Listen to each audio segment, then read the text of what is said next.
tanyakan ataupun juga kita mendapatkan perspektif lebih lanjut selepas insiden kericuhan pertandingan sepak bola Arema versus Persebaya di Stadion Kanjuruhan, Malang, Jawa Timur ini. Dan sudah bergabung Akmal Baharli, koordinator Save Our Soccer. Mas Akmal, selamat pagi Mas.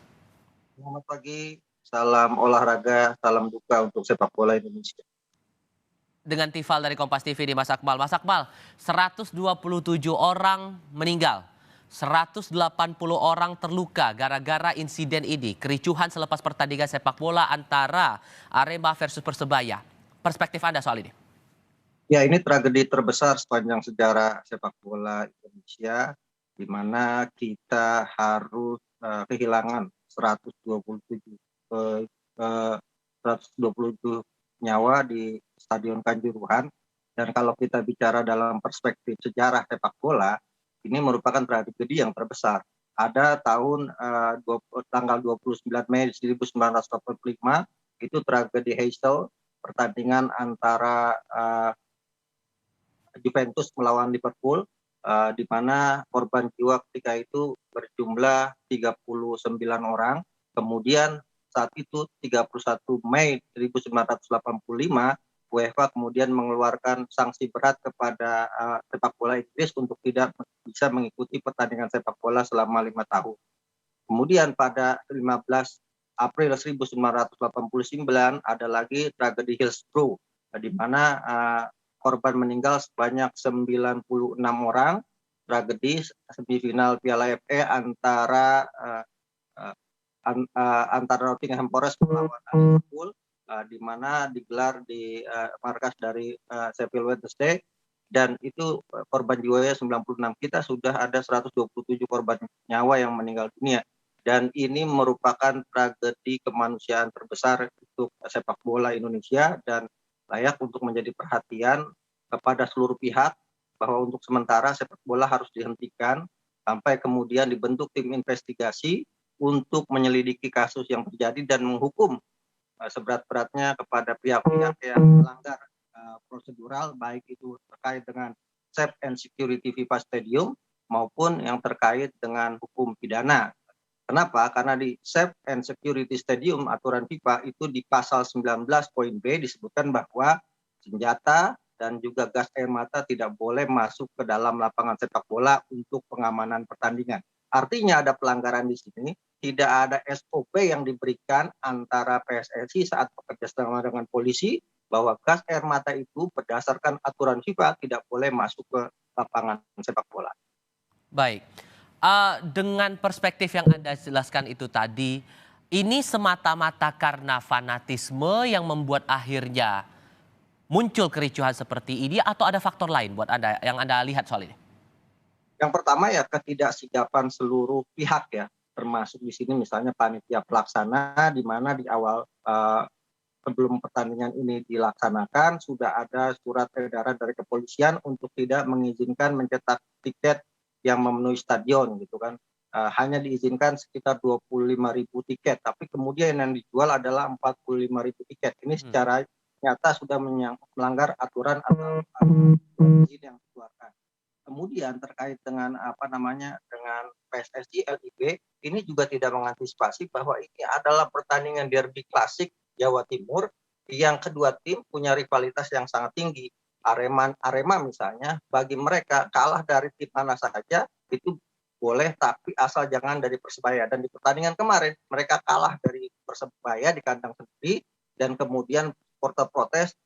Yang salahnya tidak diantisipasi adalah supporter masuk ke lapangan, kemudian terjadi chaos dengan pihak keamanan yang jumlahnya tidak begitu banyak, sehingga kemudian pihak keamanan tidak punya cara lain selain untuk menembakkan gas air mata. Nah, problem pertama yang terjadi di lapangan itu adalah penembakan gas air mata ke arah tribun penonton, yang kemudian inilah penyebab banyaknya korban yang meninggal karena situasi berdesak-desakan, ada yang terinjak-injak, kemudian ada yang sesak napas dan sebagainya, sehingga kemudian tidak bisa diantisipasi dengan baik, yang pada akhirnya ini yang jadi penyebab atau pemicu utama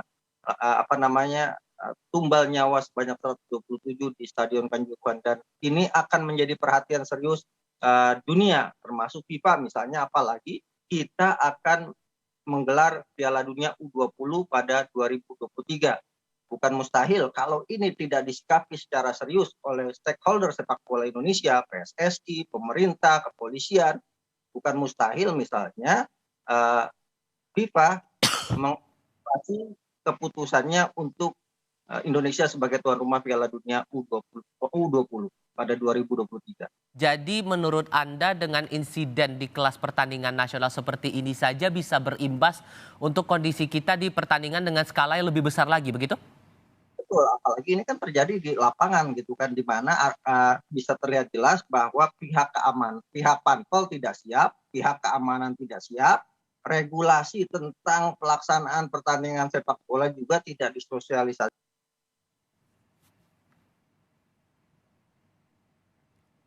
Mas Akmal, halo.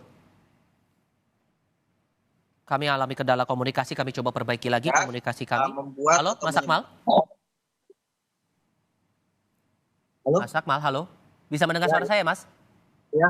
Sempat terputus tadi, Mas. Mungkin bisa disampaikan kembali hal yang mungkin Anda jadi perhatian soal ini. Ya, yang menjadi perhatian adalah bahwa ini kejadian terjadi di lapangan dan saat masih dalam situasi pertandingan. Artinya pihak Panpel tidak siap dalam mengantisipasi kasus ini. Pihak PSSI juga hilaf tidak mensosialisasikan aturan-aturan pertandingan sepak bola, bahwa pertandingan sepak bola itu berbeda dengan demonstrasi gitu kan, dalam penanganan kasus apabila terjadi chaos di lapangan. Yang pertama tadi saya katakan di regulasi FIFA Safety and Security Stadium pasal 19 poin B disebutkan bahwa gas air mata tidak bisa digunakan dan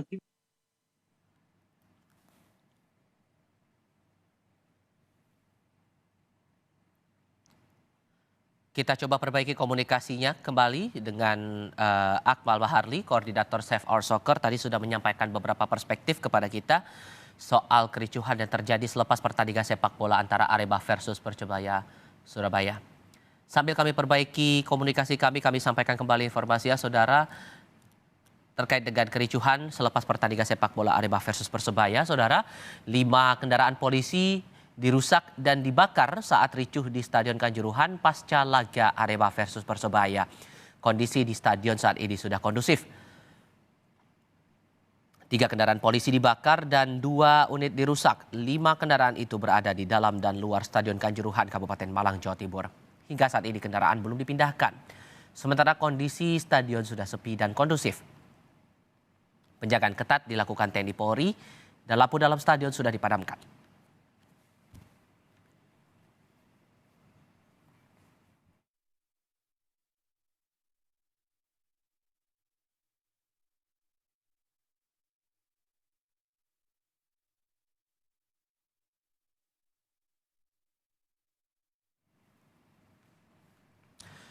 Sebelumnya kericuhan terjadi usai pertandingan Liga 1 yang mempertemukan Arema dengan Persebaya. Akibatnya sejumlah supporter mengalami luka-luka. Kericuhan diduga terjadi karena supporter Arema kecewa atas kekalahan yang dialami Arema dari Persebaya pada laga lanjutan Liga 1 yang digelar di Stadion Kanjuruhan Malang pada Sabtu malam. Kericuhan yang berawal dari dalam stadion kemudian berlanjut hingga luar stadion.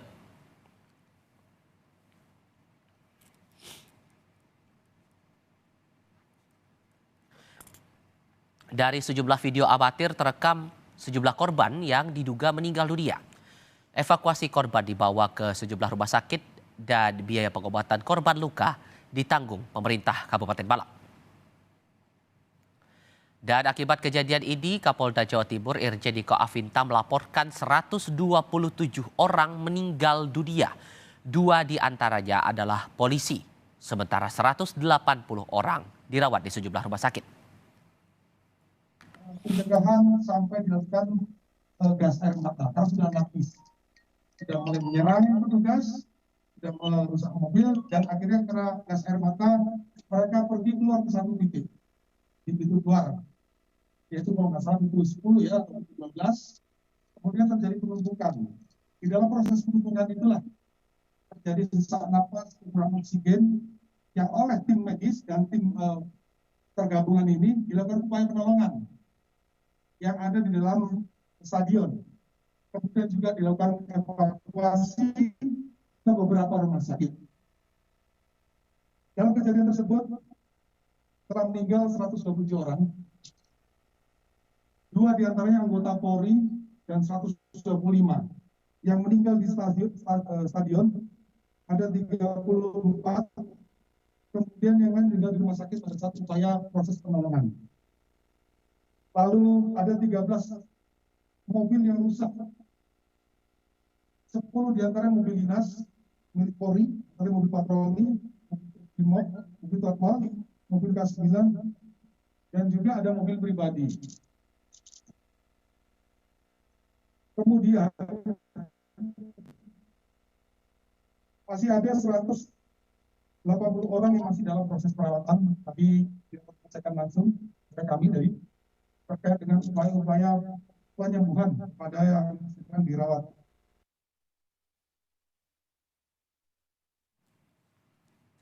Laporan langsung terkait kondisi terkini di Malang, Jawa Timur dan wawancara kami dengan Akmal Maharli untuk menggali perspektif soal kericuhan pasca pertandingan sepak bola Arema versus Persebaya ini masih akan kami lanjutkan dalam Breaking News lepas jeda berikut ini.